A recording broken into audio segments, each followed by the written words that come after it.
過呢一個手術好似好大風險同埋好痛㗎喎，係咪真㗎？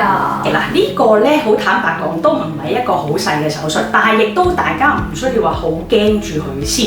嗱，第一樣嘢咧，多數做呢類正頜手術，因為牽涉一個外觀啦、樣啦、靚唔靚啦，我哋本身呢批病人做咧都係偏年輕嘅，大概可能20、30呢個歲數為主。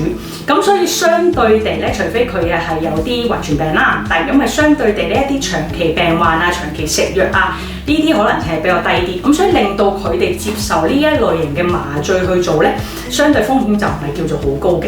咁但係話雖如此啦，做之前咧，我哋就唔係就係咁樣就行入手術室就做嘅。之前都有一啲準備，我哋需要係同病人去安排嘅。咁第一，我哋會同病人約見麻醉科醫生啦。咁麻醉科醫生會詳細講清楚麻醉嘅事項啦，同埋做一啲評估嘅。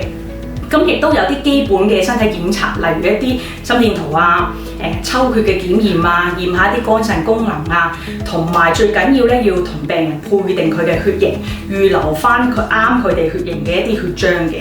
咁嗱，呢類手術嚟講咧，4至6個鐘頭啦，之前都有講。咁你預咗嗰個失血其實唔係真係好多，大概平均就係300至到500-600毫升左右。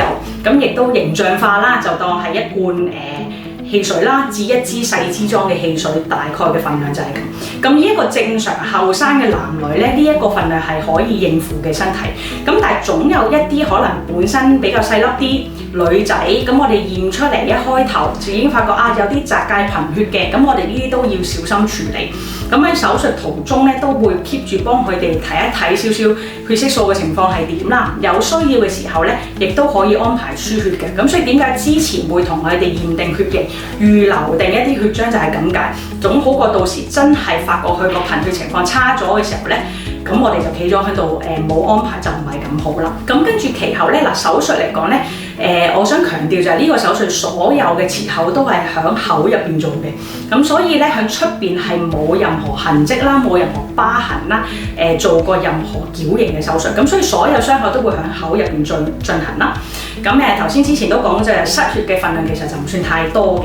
咁值得一提咧，頭先都病人都問啦，究竟痛唔痛咧？咁呢個其實係好得意嘅。嗱，我自己手頭嘅一批病人咧，我都會好奇問下佢哋究竟有幾唔舒服嘅。咁大致上我諗100% 咁滯㗎啦，都會答我咧，其實呢個手術係唔痛咁滯。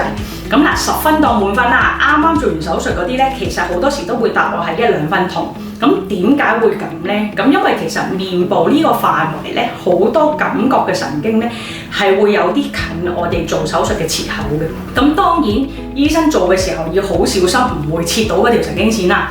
咁但係的而且確個顎骨啊，或者做手術期間係好多拉扯，顎骨亦都要拉扯去一個新嘅位置。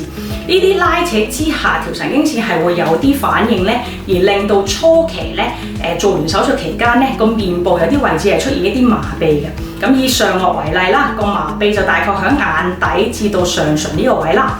下巴下顎嘅手術咧就會局限於下唇下巴呢個位置出現麻痹。咁唔好驚住先，因為呢個麻痹咧係會大大減低術後嘅一啲痛楚，咁令到成個康復嘅過程咧係會舒適好多嘅。咁所以呢個係唔需要值得擔心嘅。但係我亦都要強調就係，如果大家係有興趣想去做呢一類型嘅手術嘅時候咧，一定要揾一個自己係信賴嘅口腔後面外科醫生啦。